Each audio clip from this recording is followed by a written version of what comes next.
Hey everybody, this is Alex Merced from alexmercedcoder.com, and I am basically recreating a new Intro to Go series. I had one before, but I'm making a new one. And what I've been doing is just kind of using the relative JetBrains IDE for all these different languages to teach the language.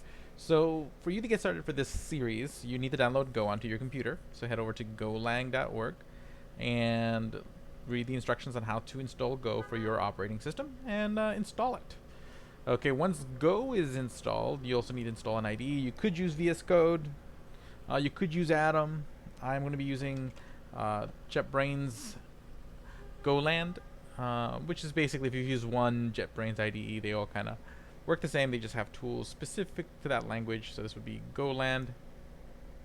It is not free. There is a 30-day trial, which you can try out. Um, so that's what I'll be using throughout this video series. So basically go get those installed, but once you do have it installed, you're going to have a window like this when you open up GoLand.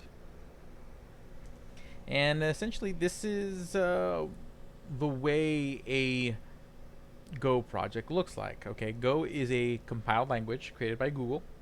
And like a most compiled languages, generally the way it works is the compiler is going to look at all the files you give it and look for a main function.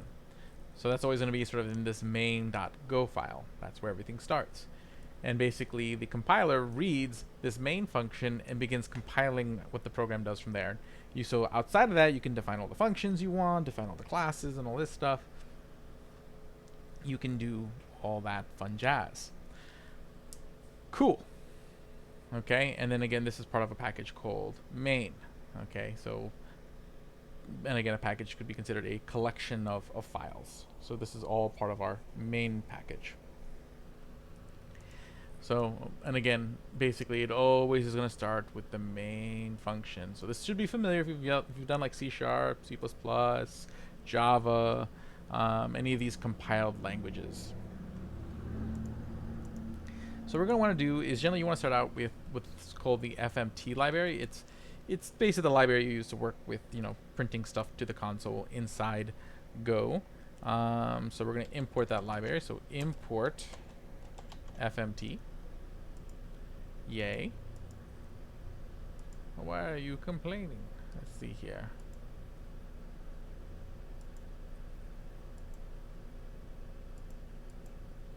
Well, we'll find out.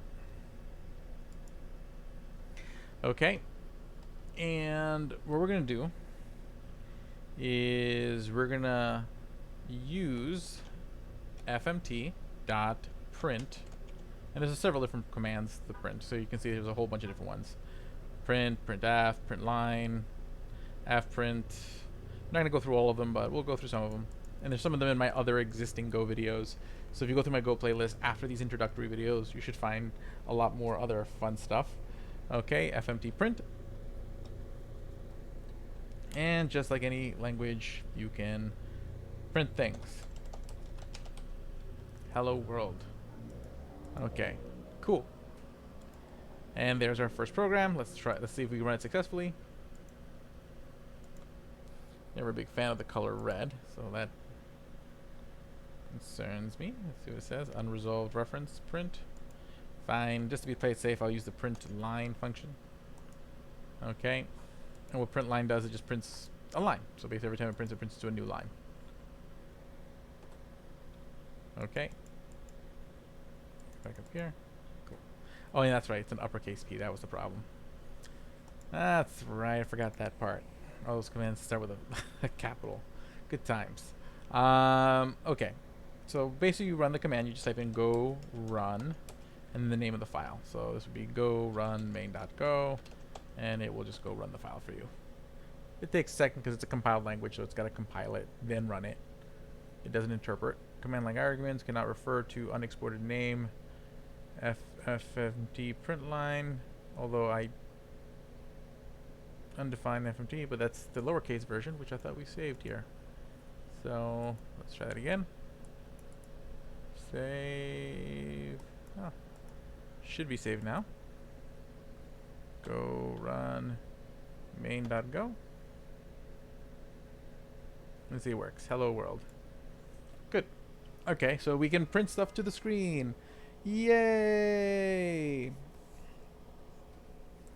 So, yeah, and I mean you can work with strings and whatnot. So that's pretty much an introduction to Go. So basically, the point of this video is to one, tell you to go install the Go programming language. So you go to the Go website, install it.